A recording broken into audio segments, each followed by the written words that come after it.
Merhabalar arkadaşlar, YouTube kanalıma hepiniz hoş geldiniz. Bugünkü videomda 38 beden yazlık bluz çalışması yapacağım. Bluzumu örerken 4 numara şiş kullandım. 2 yumakta ip kullandım. 2 yumaktan çok az ipim kaldı. İpim 100 gramı 310 metre uzunluğunda Sensi'nin Shine ipi arkadaşlar. Pullu bir ip. Şöyle yakından göstereyim. Bluzumuzu iki parça halinde örüyoruz. Daha sonra tek omzunu birleştirip yakasını ördükten sonra diğer omzunu örerek birleştirip kenar dikişini yaptıktan sonra bluzumuzu tamamlamış oluyoruz.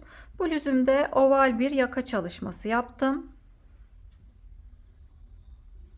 Örmesi hem çok kolay hem de çok keyifli, çok çabuk ilerleyen bir model. Ben çok severek ördüm. Umarım sizler de beğenirsiniz. Bluzum 38 beden, fakat ben yine de size beden genişliğini ve beden uzunluğunun ölçüsünü vermek istiyorum. Beden genişliği 45-46 santim. Beden uzunluğu ise 45 santim. İsterseniz yaka oyuntusuna gelmeden birkaç model sırası fazla örebilirsiniz eğer uzun isterseniz. Daha kısa isterseniz de yine birkaç model sırası eksik örebilirsiniz. Kanalıma abone değilseniz ücretsiz olarak abone olabilirsiniz. Beğeni ve yorum yaparsanız çok sevinirim. Beğeni ve yorumlarınız beni motive edecektir. Paylaşacağım yeni model videolarından anında haberdar olmak isterseniz de bildirim zilini açabilirsiniz. Şimdi hazırsanız bluzumuzun yapılışına geçelim. Hepimize kolay gelsin. Süveterimiz için 4 numaralı şişe 100 ilmek atarak başlıyoruz. Önce süveterimizin ön parçasını öreceğiz. İlmeklerimi attım. Şişim 4 numara. İpim ise Sensi'nin Shine ipi arkadaşlar. 100 gramı 310 metre uzunluğunda, %75 koton bir ip, %25 de polyester. Pullu bir ip arkadaşlar. Ara ara iplerin içerisinde pullar var. İlmeklerimizi attıktan sonra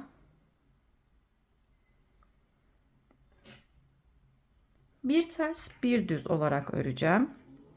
Önce lastik kısmını öreceğiz. Fakat ben tekstil tipi başlama tekniğini kullanacağım. İlk ilmeği ters olarak örüyorum. Sonraki sıralarda ilk ilmeği örmeden alacağım. Sıra sonunda düz olarak öreceğim. Sadece örgüme başlarken ilk ilmeği ters olarak örüyorum. Şimdi bir ilmek düz, bir ilmek ters, bir ilmek düz, bir ilmek ters olarak sıra sonuna kadar örelim. Sonraki sırada tekstil tipi lastik nasıl örülür onu göstereceğim. Şimdi bir ters bir düz olarak bütün ilmeklerimizi örelim. En son ilmeği düz olarak öreceğiz. Sıra sonunda kalan bir ilmeği düz olarak öreceğiz. Şimdi sıramı bir ters bir düz olarak tamamlayıp geliyorum.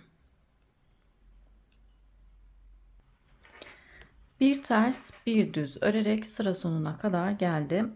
En son bir ilmek ters ördüm. Sondaki ilmeği düz olarak örüp sıramı tamamladım. Artık sıra sonunda olan bir ilmeği düz olarak örüp sıra başında örmeden alacağız. Ben kenar örgüsünü o şekilde yapıyorum. Sizler farklı örüyorsanız da o şekilde de örebilirsiniz. Şimdi tekstil tipi lastik öreceğim için şu şekilde örüyorum. İlk ilmeği örmeden aldım. İpimi arkaya alıyorum. Sıra düz ilmeğimde. Düz ilmeğimi şu şekilde. Tekrar şöyle göstereyim. Alttan şişe arkasından geçirip şu şekilde öne çeviriyorum. İlmeği düz olarak örüyorum. Tekrar göstereyim. Ters ilmeği ters, ipimi arkaya alıyorum. Şimdi düz ilmeğimi düz olarak öreceğim. Fakat örgünün alttan düz ilmeğin içerisine giriyorum. Öne doğru çeviriyorum. Bir ilmek düz örüyoruz. Düzü düz, tersi ters olarak örüyoruz. Şimdi bir ilmek ters ördüm. Düz ilmeğimi düz olarak öreceğim. İpimi arkaya aldım. Örgümüzün altından düz ilmeğin içerisine girip öne doğru çeviriyoruz. Bu şekilde tekstil tipi lastik uygulamasını yapmış oluyoruz. Görüntü olarak daha güzel arkadaşlar.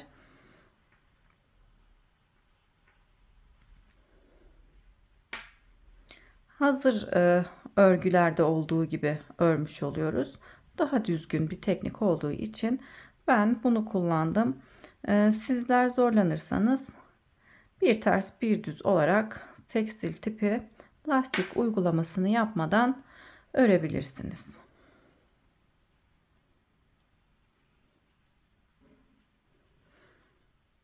Bir ilmek ters örüyorum. İpimi arkaya aldım. Alttaki ilmeğin alttan düz ilmeğin içerisine girip öne doğru çeviriyorum. İpimi öne aldım. Ters ilmeğimi ters ördüm.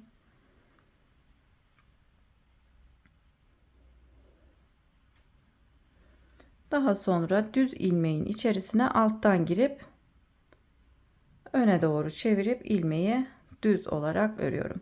Bu şekilde sıramızı tamamlayalım arkadaşlar. Daha sonra ters ilmekleri ters, düzleri düz olarak ön ve arka yüzde toplamda 8-9 sıra olana kadar lastik kısmımızı örüp gelelim. Daha sonra model kurulumuna geçeceğim. Şimdi ben lastik kısmını tamamlayıp geliyorum.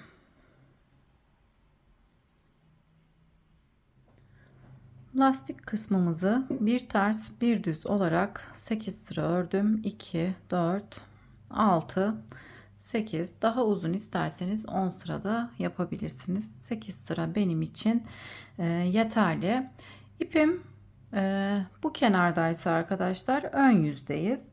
Şöyle ön yüzümüzü belirlemek için ilmek ayracı takıyorum. Model kurulumunu daha rahat yapabilmek için arkadaşlar, modelimizi örerken şaşırmamak için ön yüzde olduğumuzu belirtmek için buraya ilmek ayracımı taktım.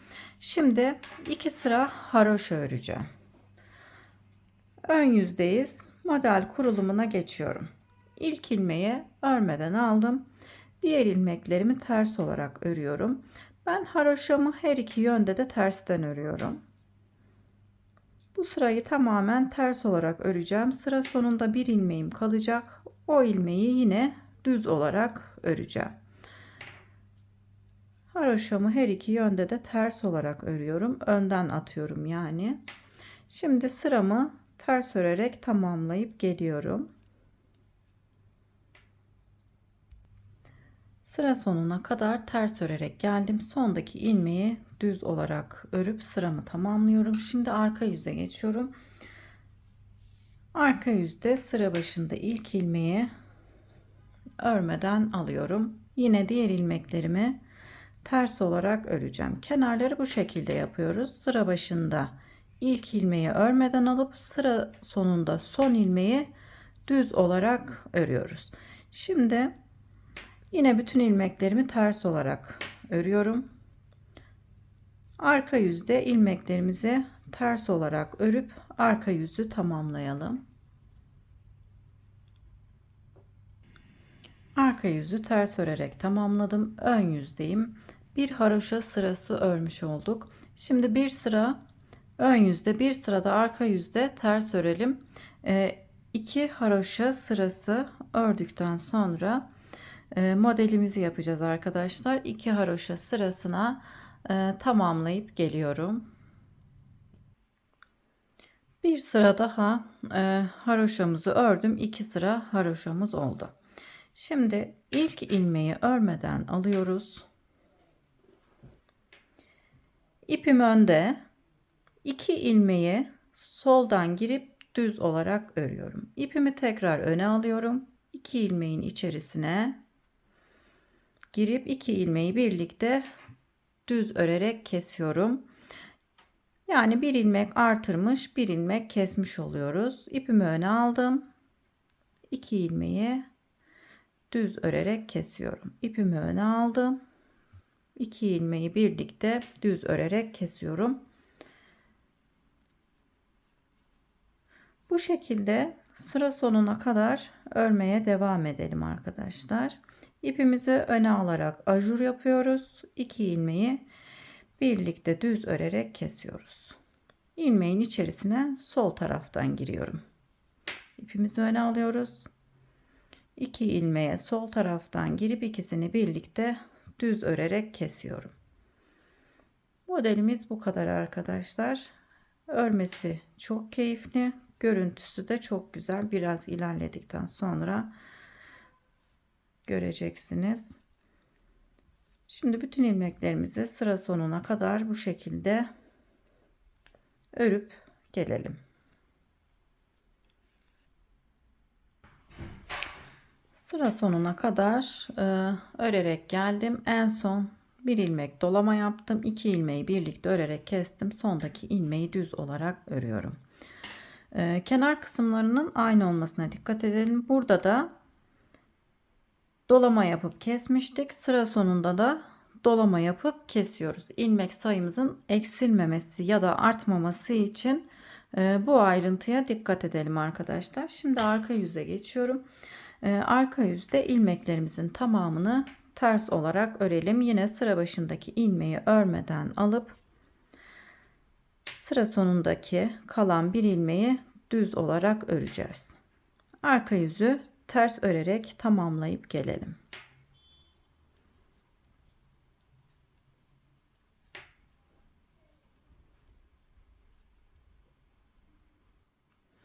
Arka yüzü ters örerek geldim arkadaşlar. Görüntü olarak modelimiz böyle. Şimdi tekrar 2 haroşa sırası öreceğim. Yine aynı şekilde modelimizi bu şekilde 2 ilmek kesip bir ilmek artırarak yapacağız. Şimdi yine haroşa örmeye devam edelim. Arka yüzde ters ördükten sonra yine 2 sıra haroşa öreceğim. Haroşamı her iki yönde de tersten örüyorum. Ön yüzde ve arka yüzde ters olarak örerek bir sıra haroşa elde etmiş oluyoruz. Model aralarımız 2 haroşa sırasından oluşuyor. Böyle arkadaşlar. Şimdi 2 haroşa sırası örüp gelelim. 2 sıra haroşamı ördüm. Model sırasından sonra 2 sıra haroşamızı örüyoruz. Yine aynı şekilde ilk ilmeği örmeden alıyorum. İpim önde. 2 ilmeği düz olarak örüyorum. Modelde kaydırma yapmıyoruz arkadaşlar. Her zaman ilk ilmekten sonra ipimizi öne alıp ajurumuzu yapıp 2 ilmeği kesiyoruz. Tekrar ipim önde. 2 ilmeği düz örerek kesiyorum. İpimi öne alıyorum. Yine 2 ilmeği düz örerek kesiyorum. Sıramızı bu şekilde tamamlayalım. Daha sonra arka yüzü ters örelim. 2 sıra haroşa örüp tekrar model kurulumuna geçelim. Model sıralamamız bu şekilde. 2 sıra haroşa, ajur sırası, tekrar 2 sıra haroşa, yine model sırası olarak devam edecek. Kol altına kadar bu şekilde örmeye devam edelim arkadaşlar. Kol altında kesimlerimiz olacak. 14 model sırası olana kadar örelim. Benim için 14 model sırası yeterli. Sizler de kendi bedeninize ölçerek ya da kıyafetlerinize ölçerek uzunluğunu ayarlayabilirsiniz. Kısa isterseniz kısa, uzun isterseniz de birkaç model sırası daha fazla örebilirsiniz. Şimdi 14 model sırasına Tamamlayıp gelelim. Kol kesimlerimize geçelim.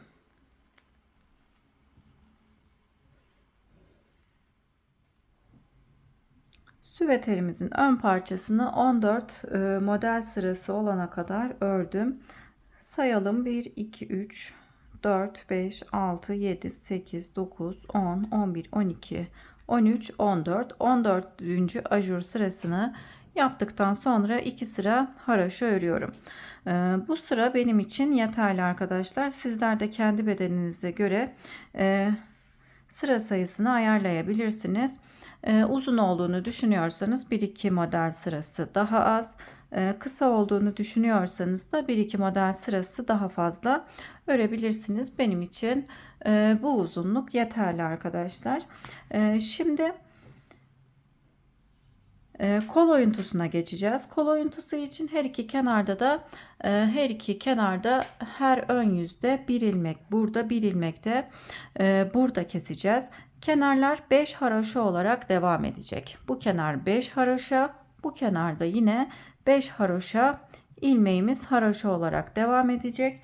5. ve 6. ilmeği birlikte örerek keseceğiz. Şimdi kol oyuntusuna geçelim. Sıra sonunda artık ilmeklerimizi örmeden alıyoruz. Sıra başında ters olarak öreceğiz. Kenarlarımızın tırtıklı olmasını istediğim için sıra sonundaki ilmeği örmeden aldım. Sıra başında ters olarak ördüm. 1, 2, 3, 4. 4 ilmek haroşa ördükten sonra 5. ve 6. ilmeği birlikte ters örerek kesiyorum. Burada kol oyuntusu için ilk ilmeği kesmiş olduk.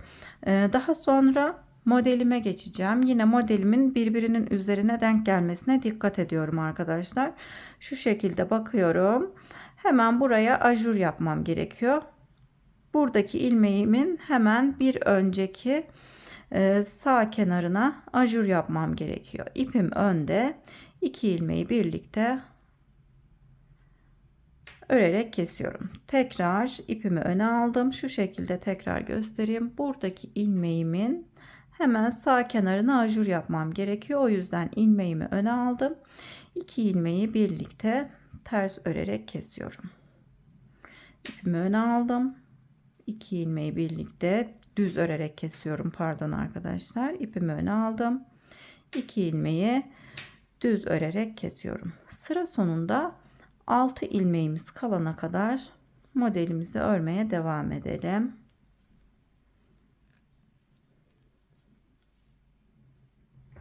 Modelimi örerek sıra sonuna geldim.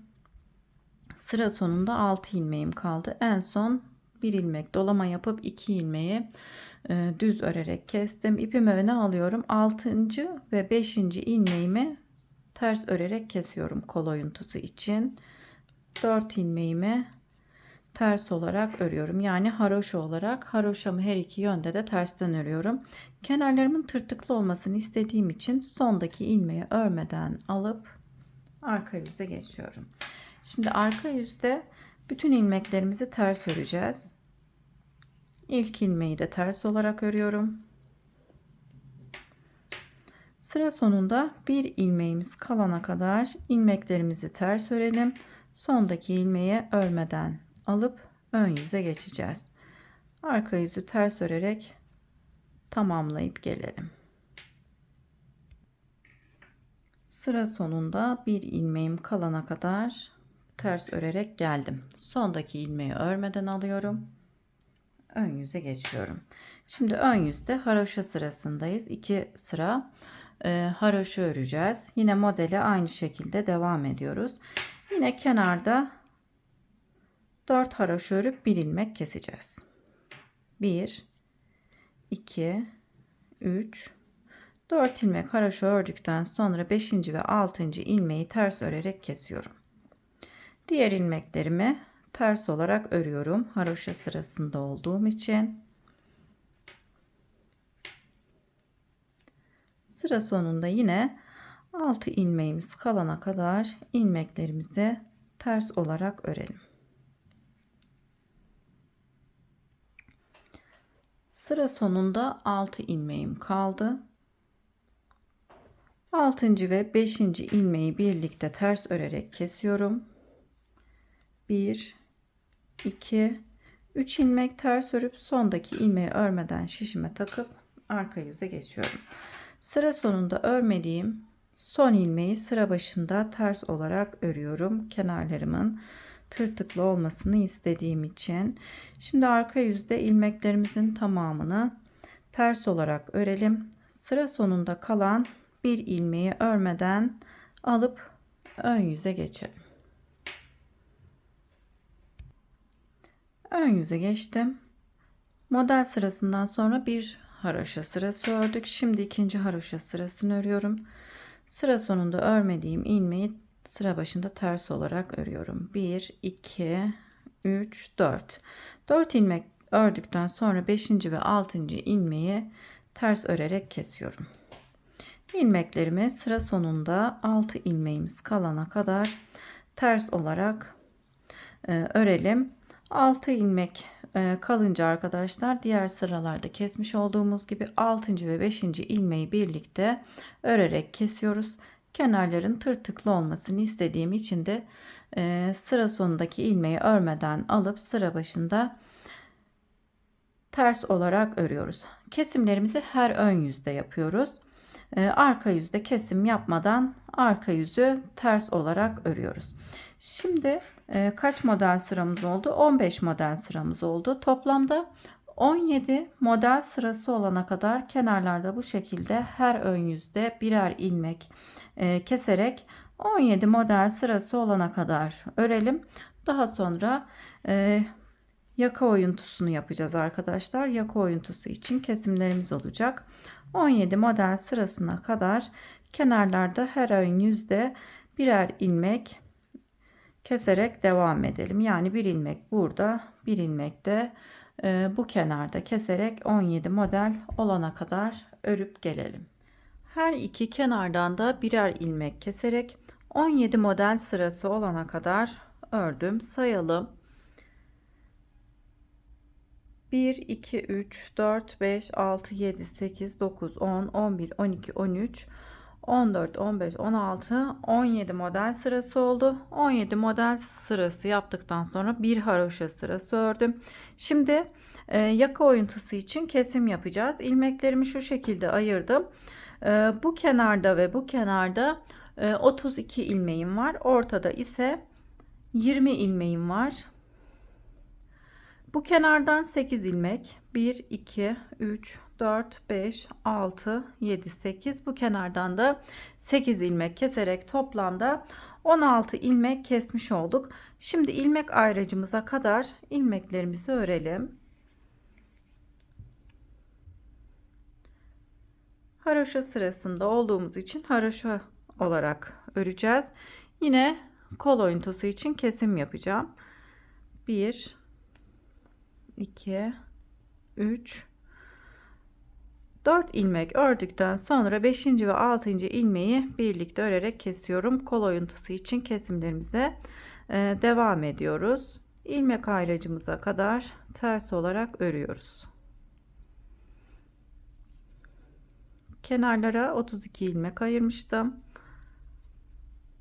Yaka oyuntusu için orta kısma 20 ilmek ayırdık. Şimdi 20 ilmeğimizi keseceğiz.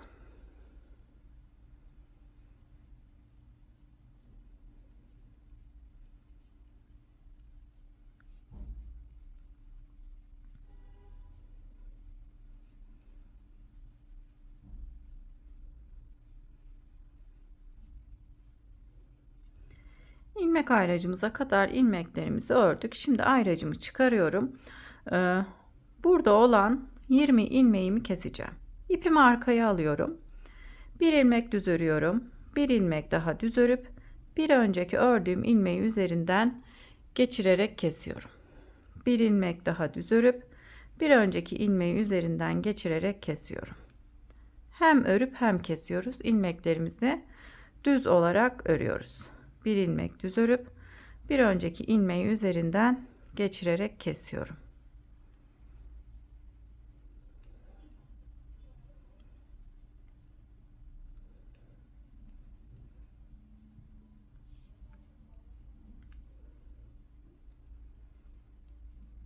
Bu şekilde 20 ilmek kesiyoruz.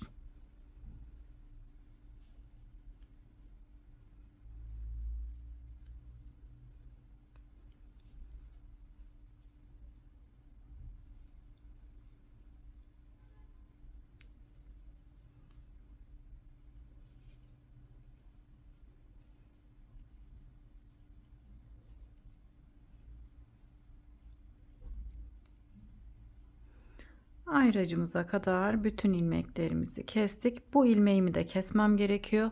O yüzden ayracımı çıkardım. Bir ilmek düz örüyorum. Bir önceki ilmeği üzerinden geçirerek kesiyorum. Burada şimdi bizim 32 ilmeğimiz var. Ön yüzü ters örerek tamamlayalım. Yine burada kesimimizi yapalım arkadaşlar. Arka yüzü de yine ters örerek yine bu kısma kadar gelelim. Yine kesim yapacağız. Önce 20 ilmek kestik. Şimdi sol tarafa doğru gideceğiz. Sol tarafta ön yüzü ve arka yüzü tamamlayıp gelelim. Ön yüzü ve arka yüzü ters örerek tamamladım. Şimdi 4 ilmek daha keseceğim. Önce 20 ilmek kestik.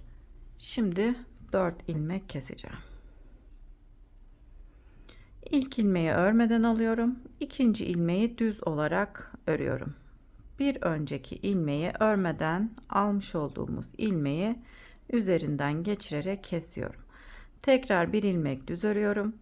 Bir önceki ilmeği üzerinden geçirerek kesiyorum. 2 bir ilmek düz örüp bir önceki ilmeği üzerinden geçiriyorum. 3 bir ilmek daha kesiyorum. 4 ilmek kestim.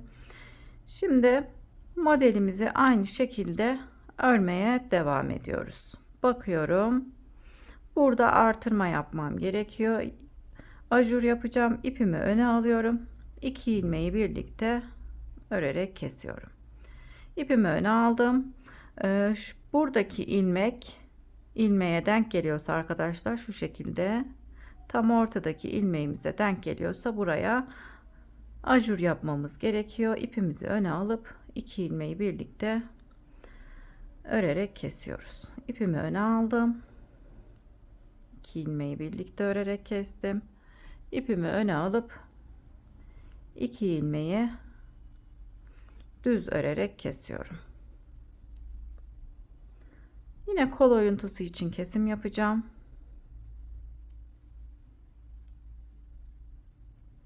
Altı ilmeğimiz kalana kadar bu şekilde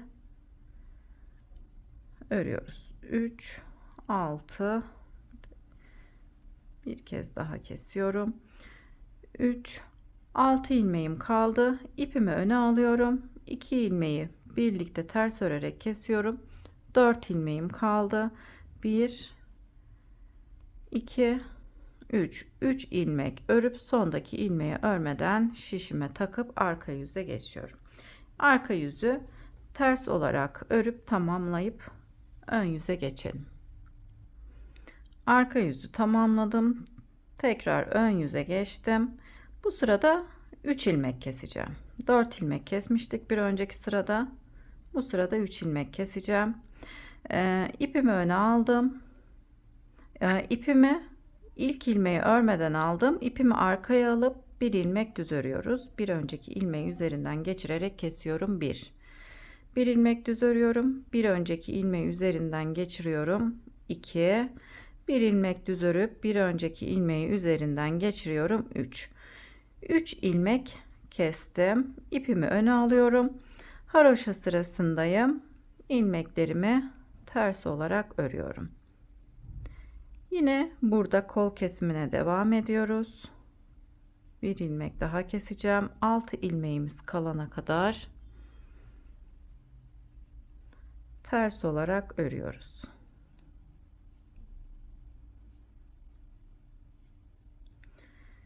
Üç 6 ilmeğim kaldı. 2 ilmeği birlikte ters örerek kesiyorum. 1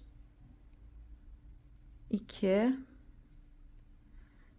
3 ilmek ters örüp sondaki ilmeği örmeden şişime takıyorum.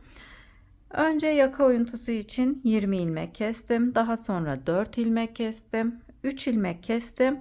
2 ilmek daha kesip yaka oyuntusunda olan ilmekleri tamamlayacağım. Arka yüzü ters örerek tamamlayıp ön yüze geçelim.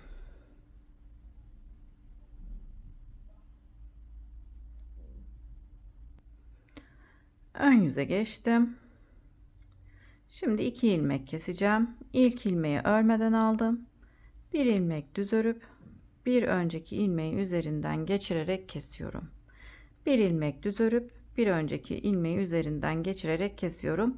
Bu sırada da 2 ilmek kesmiş olduk. Yine haroşa sırasında olduğum için ilmekleri ters olarak örüyorum.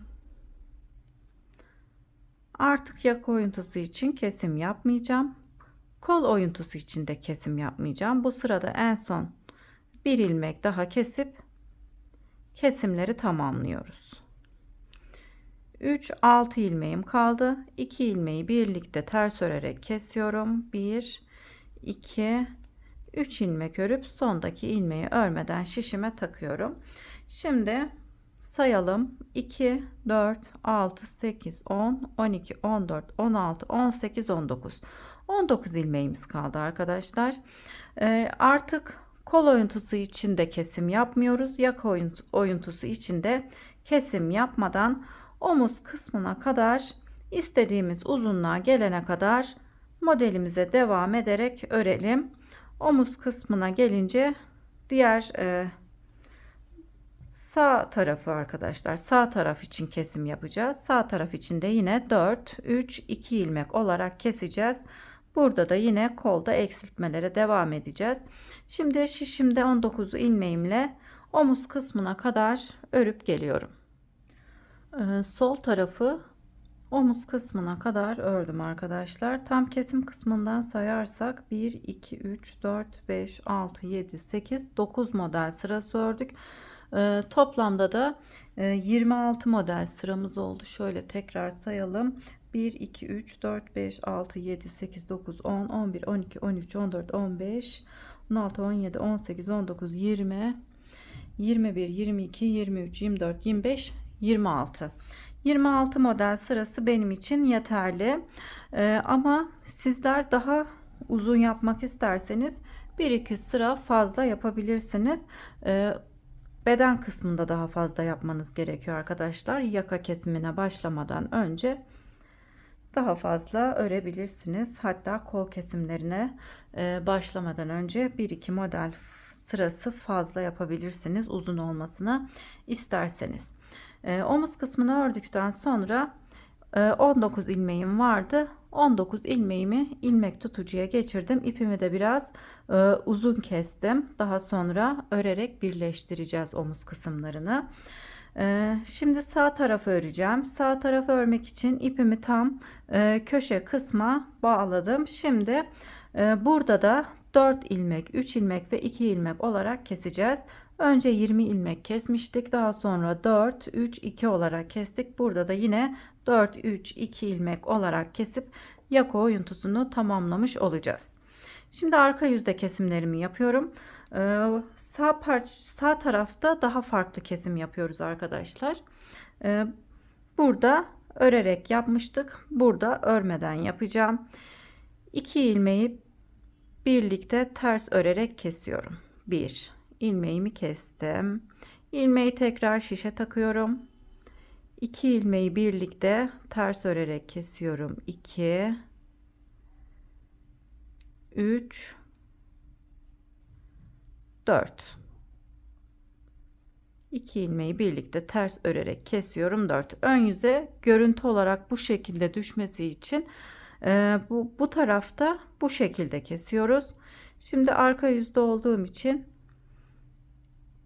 ters örerek sıramı tamamlıyorum. Sıramızı tamamlayalım. Sıramı tamamladım. Ön yüze geçtim. Kol oyuntusu için yine bir ilmek keseceğim. 1 2 3 4 ilmek ördükten sonra 5. ve 6. ilmeği ters örerek kesiyorum. Şimdi bakıyorum. Buradaki ilmeğime bu ilmeğim denk geldiği için ipim önde, ajur yapacağım. 2 ilmeği birlikte düz örerek kesiyorum. İpimi öne aldım. 2 ilmeği birlikte düz örerek kesiyorum. Modelimize aynı şekilde örerek devam ediyoruz. 4 ilmek kestik. Bu sırada yakası için 3 ilmek keseceğim. Kesimleri sağ tarafta arka yüzde, sol tarafta ön yüzde yapıyoruz.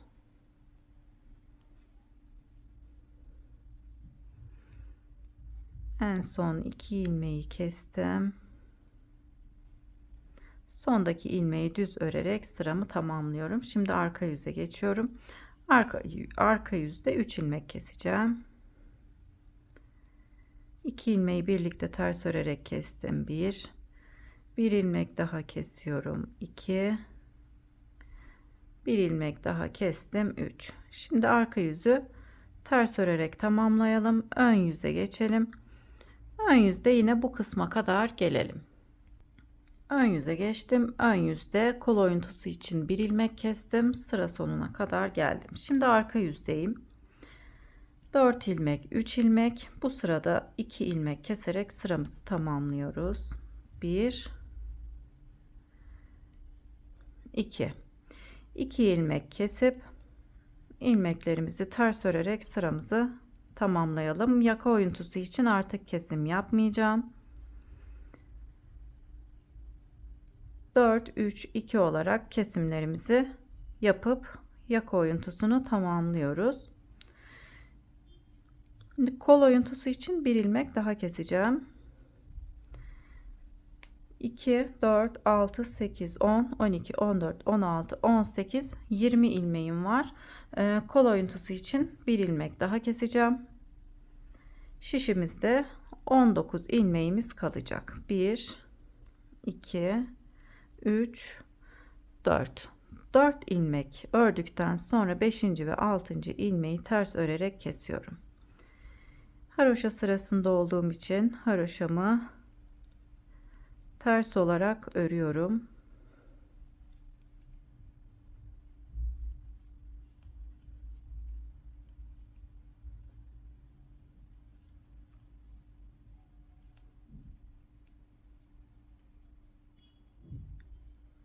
En son ilmeği düz olarak örüp sıramı tamamlıyorum. Şöyle göstereyim. Yaka oyuntusu büyük gelmesin arkadaşlar. Daha sonra ilmek alıp lastik kısmını öreceğiz. Yakamıza lastik öreceğiz. Şimdi bu kenarı kaç sıra ördüyseniz sağ tarafı da omuz kısmına kadar aynı sırada örmemiz gerekiyor. Şimdi ben yine modelime devam ederek artık herhangi bir kesim işlemi yapmıyoruz. Kol oyuntusu için de ilmeklerimizi tamamladık. Yaka oyuntusu için de ilmeklerimizi kestik. Şişimizde 19 ilmeğimiz var. 19 ilmekle modelimizi yine aynısı gibi uygulayarak omuz kısmına kadar örelim. Tam şu kısımdan sonra 1 2 3 4 5 6 7 8 9 model sırası olana kadar örüp ön parçamızı tamamlayıp arka parçamıza geçelim. Ön parçamızı tamamladıktan sonra arka parçamızı örmeye geçiyoruz. Yine 4 numaralı şişimize 100 ilmek atarak başlıyoruz. Yani sizlerde daha büyük ya da daha küçük yaptıysanız arka parçayı da aynı sayıda başlamanız gerekiyor. 100 ilmekle başlayalım. Yine bir ters bir düz olarak lastik kısmını örüyoruz. Ön parçanın aynısı arkadaşlar. Arka parçamızda 14 model sırası olana kadar öreceğiz. Daha sonra kol kesimlerine geçeceğiz. Kol kesimleri için 12 ilmek bu kenarda, 12 ilmek de bu kenarda. Şöyle göstereyim, ön parçamızda olduğu gibi. 14 model sırası ördükten sonra kesmeye başlıyoruz. 1 2 3 4 5 6 7 8 9 10 11 12 ilmek bu kenarda, 12 ilmek de bu kenarda keserek ense kısmına kadar örüyoruz. Ön parçamızı 26 model sırası örmüştük. Arka parçamızı bir model sırası eksik öreceğiz. Arka parçada da küçük bir yaka oyuntusu oluşturacağız arkadaşlar. Arka parçamızı 25 model sırası olana kadar örüp kesimlere geçeceğiz. Dediğim gibi 14 model sırası ördükten sonra kol oyuntusu için kesimlerimize başlayalım. 12 ilmek bu kenardan, 12 ilmek de bu kenardan kesip toplamda 25 model sırası olana kadar ense kısmına kadar örelim. Daha sonra birlikte yaka oyuntusu için kesmelere geçelim. Arka parçamızı 25 model sırası olana kadar ördüm. 25. model sırasını ördükten sonra bir haroşa sırası ördüm. Kol kesimlerini 12 ilmek bu kenarda, 12 ilmek de bu kenarda yaptım arkadaşlar. Daha sonra ense kısmına kadar ördüm. En son ajur sırasından sonra bir haroşa sırası ördüm. Şimdi bu sırada yaka oyuntusu için kesim yapacağız. Kısa bir kesim yapacağız arkadaşlar. Burada 26 ilmeğim var. Burada 24. Burada da 26 ilmeğim. Şimdi ayraçlarımı bu şekilde taktım. Ayracımıza kadar yine haroşa sırasında olduğum için haroşa olarak öreceğim.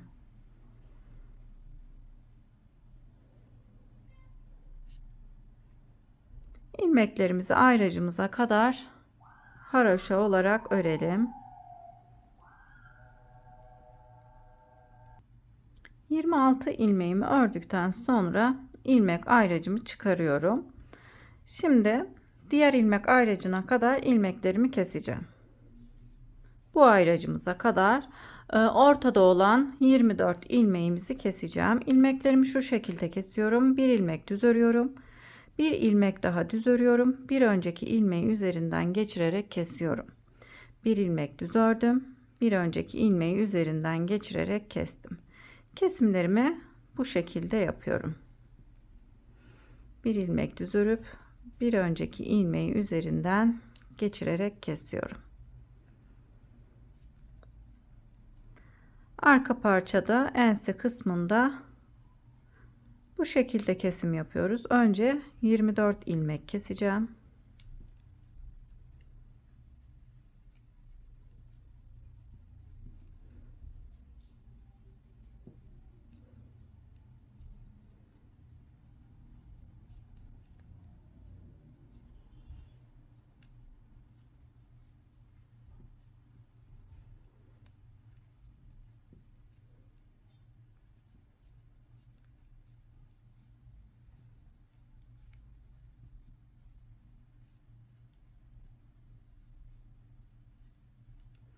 Bu ilmeğimi de kesmem gerekiyor. Ayracımı çıkardım. O ilmeğimi de kestim. Şimdi şişimde olan ilmekleri sıra sonuna kadar haroşa olarak örüyorum. Haroşa sırasında olduğum için.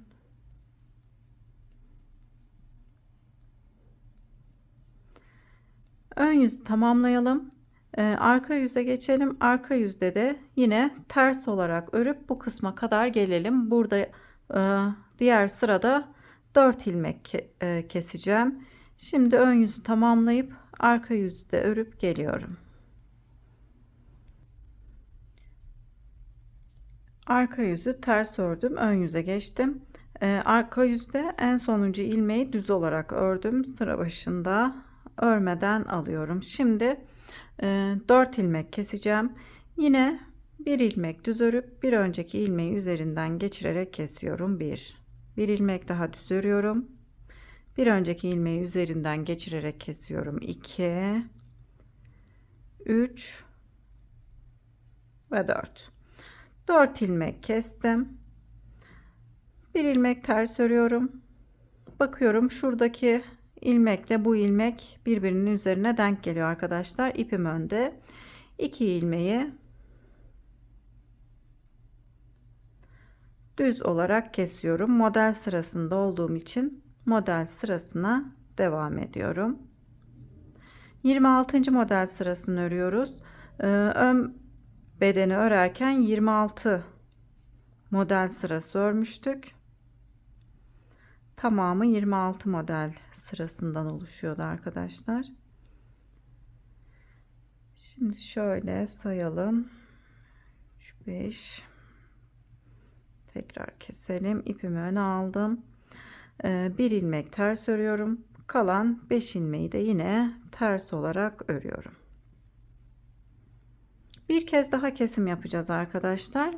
3 ilmek keserek kesme işlemini tamamlayacağız. Omuz kısmında 19 ilmeğimiz kalacak. Ön parçalarda da 19 ilmeğimiz vardı. Arka yüze geçtim. Arka yüzü ters örerek tamamlayalım.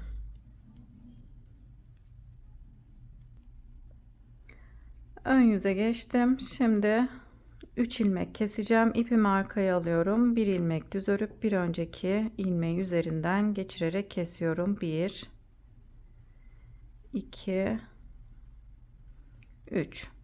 İpimi tekrar öne alıyorum. Haroşa sırasındayım. Haroşa olarak örüyorum. Birinci haroşa sırasını örüyorum. Model sıramızdan sonra 2 haroşa sırasına tamamlayalım arkadaşlar. Yine buradaki ilmekleri de ilmek tutucuya geçirebiliriz.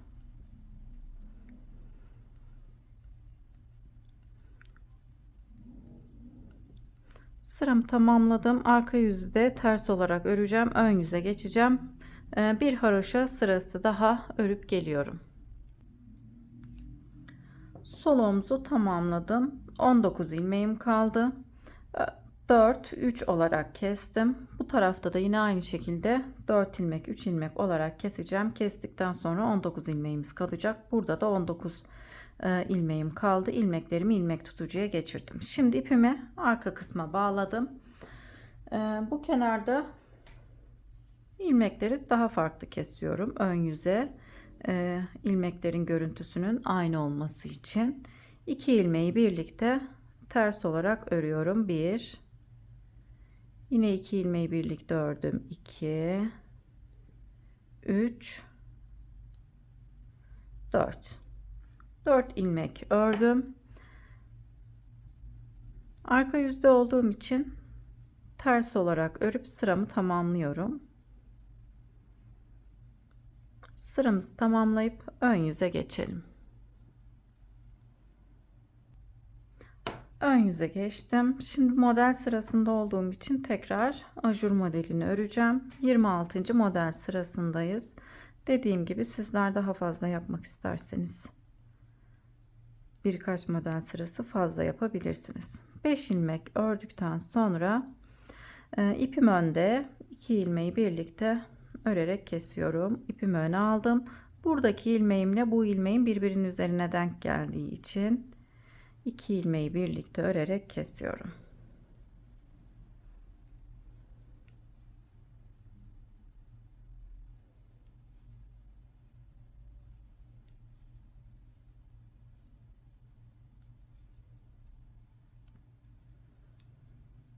En son ilmeği düz olarak örüyorum.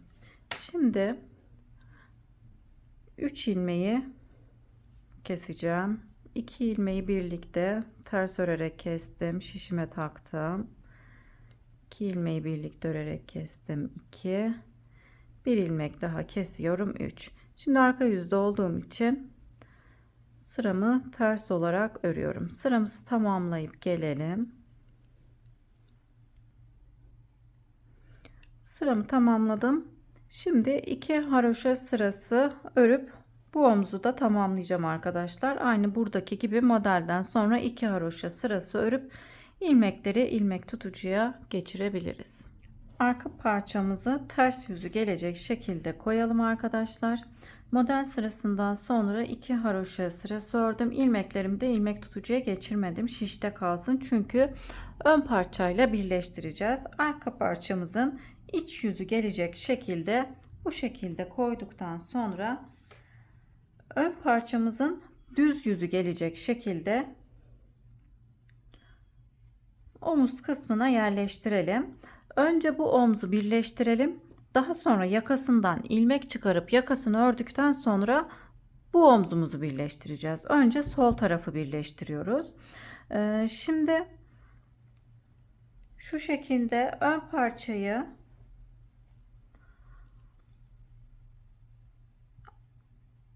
ters yüzü gelecek şekilde çeviriyorum. İki parçanın da ters yüzü gelecek şekilde arkadaşlar. Şimdi bunu bu şekilde iki şişimizin yönlerinin aynı olmasına dikkat edelim. Şu şekilde öreceğim. Şekle çeviriyorum. Tığ ile birleştireceğim. İsterseniz şiş yardımıyla da birleştirebilirsiniz.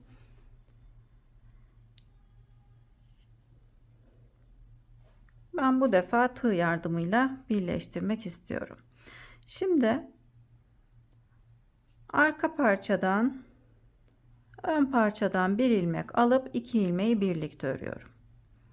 Arka parçadan ön parçadan ilmek alıp iki ilmeği birlikte örüyorum. Önden ya da arkadan almanız fark etmiyor arkadaşlar. Önce arkadan, sonra ön parçadan ya da önce önden, sonra arkadan alabilirsiniz. Hiç fark etmez. Bu şekilde ilmekleri örerek omuz kısmını birleştiriyorum.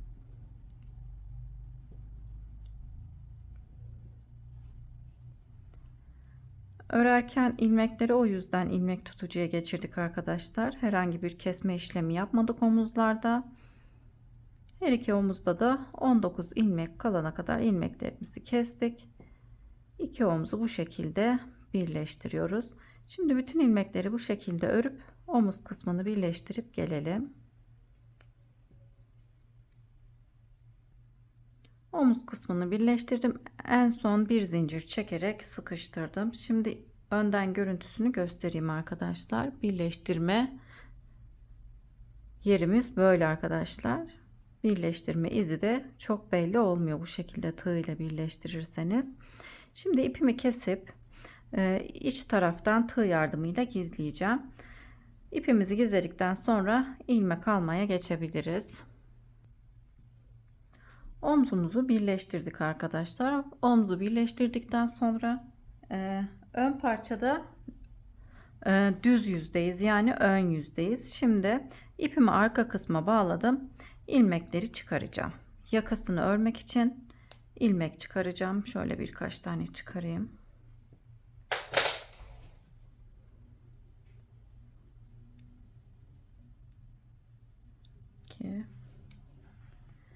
Buradaki şişime geçireyim ilmekleri. Şöyle önce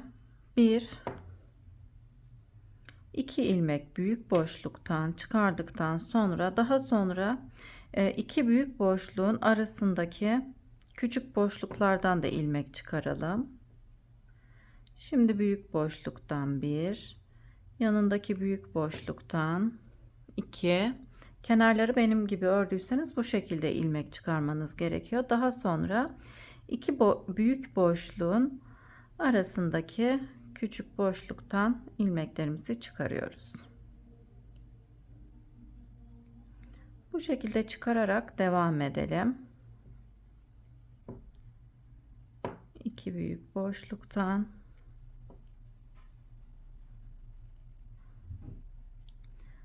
aradaki küçük boşluktan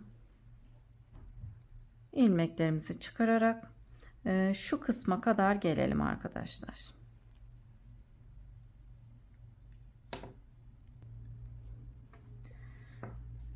Tam buradan buraya kadar 48 ilmeğim var arkadaşlar. 48 ilmek çıkardım. Şimdi şöyle yakından göstereyim. Burada da her ilmeğin içerisine batarak ilmeklerimizi çıkaralım. Yaka oyuntusu için kesmiş olduğumuz kısımdan bu kenardan omuz kısmına kadar da yine aynı şekilde iki kere büyük boşluktan bir kez küçük boşluktan çıkararak devam edelim. Yine tam şu kısımdan bu kısma kadar 48 ilmek çıkaralım ki her iki tarafta eşit olsun. Şimdi ben buradaki ilmekleri omuz kısmına kadar çıkarıp geliyorum. İlmeklerimi çıkardım. Şimdi arka parçamızın Yaka oyuntusu kısmından da yine ön parçada olduğu gibi ilmeklerimizi çıkaralım. Toplamda ne kadar ilmek çıkardığımı çıkardıktan sonra söyleyeceğim. Arka parçamızın yakasından da 50 ilmek çıkardım arkadaşlar. Şimdi ilmeklerimizi bu şekilde çıkardıktan sonra bir ters bir düz olarak lastik kısmına örmüş olduğumuz gibi örüyoruz. 6-7 sıra kadar örelim arkadaşlar. Şimdi başlarken ilk ilmeği ters olarak örüyorum. Daha sonraki sıralarda örmeden alacağım. Bir ilmek düz, bir ilmek ters, bir ilmek düz, bir ilmek ters olarak 6-7 sıra olana kadar yaka kısmını örüp gelelim. Yakasını ben biraz kestim. Şöyle göstereyim. 1 2 3 4 5 6 7 sıra ördükten sonra ilmeklerimi şu şekilde kesiyorum. Düz ilmekleri düz örüp bir önceki ilmeği üzerinden geçirerek kesiyorum. Ters ilmeğimi ters örüyorum. Yine ipimi arkaya alıp bir önceki ilmeği üzerinden geçirerek kesiyorum. Bir ilmek düz örüp bir önceki ilmeği üzerinden geçirerek kesiyorum. Ters ilmeğimi ters örüp yine bir önceki ilmeği üzerinden geçirerek kesiyorum. Düzleri düz, tersleri ters olarak örüp bir önceki ilmeği üzerinden geçirerek yakada olan ilmeklerimizi kesiyoruz arkadaşlar. Daha sonra omuz kısmını yine tığ yardımıyla birleştireceğiz. Şimdi yakasında olan ilmeklerimi kesip geliyorum.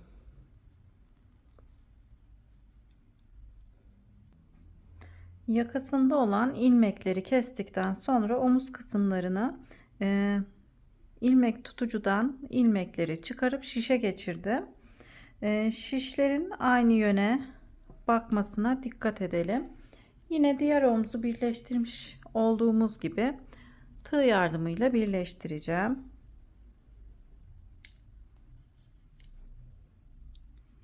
Bir ilmek ön parçadan, bir ilmek arka parçadan alıp ikisini birlikte örüyoruz. Tekrar bir ilmek ön taraftaki parçadan, bir ilmek arka taraftaki parçadan alıp ilmekleri tığ yardımıyla örerek omuz kısmını birleştiriyoruz.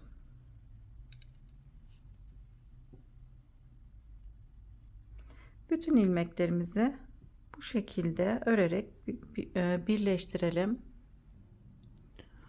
Omuz kısmında olan ilmekleri tığ yardımıyla örerek birleştirdim. Şimdi şu kısımda bir açıklık kaldı arkadaşlar. Yakasını örmüş olduğumuz kısım. Yine onu da aynısı gibi şöyle bir ilmek önden, bir ilmek arka taraftan alıp tığ yardımıyla örerek bu kısmı da birleştirelim. Kalan ipleri aralardan geçirerek gizleyelim. Daha sonra kenarları dikmeye geçebiliriz.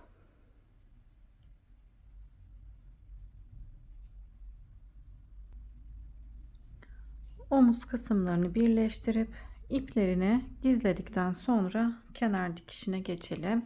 Kenar dikişimi ön yüzde yapıyoruz arkadaşlar. Ön yüzde şu şekilde en son ilmeğin arasına batarak dikiyoruz. Daha sonra ön parçadan yine sondaki ilmeğin arasına giriyorum. Şu şekilde arka parçadan ön parçadan alarak kenar kısımlarını bu şekilde birleştiriyoruz.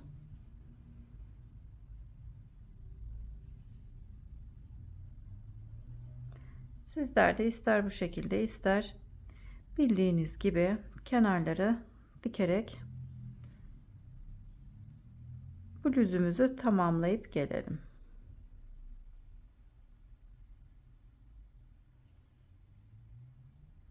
Bluzumuzun kenar dikişlerini kol kesim yerine kadar dikip tamamladım arkadaşlar. Göstermiş olduğum gibi diktim.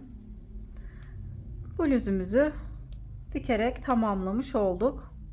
Gerçekten çok şık, çok güzel bir yazlık bluz çalışması oldu. Ben çok severek ördüm. Umarım sizler de beğenirsiniz. Kanalıma abone değilseniz ücretsiz olarak abone olabilirsiniz. Beğeni ve yorum yaparsanız sevinirim.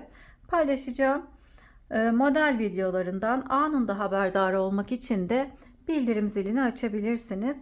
Beni buraya kadar izlediğiniz için çok teşekkür ederim. Sonraki videolarımda görüşmek üzere. Hoşça kalın.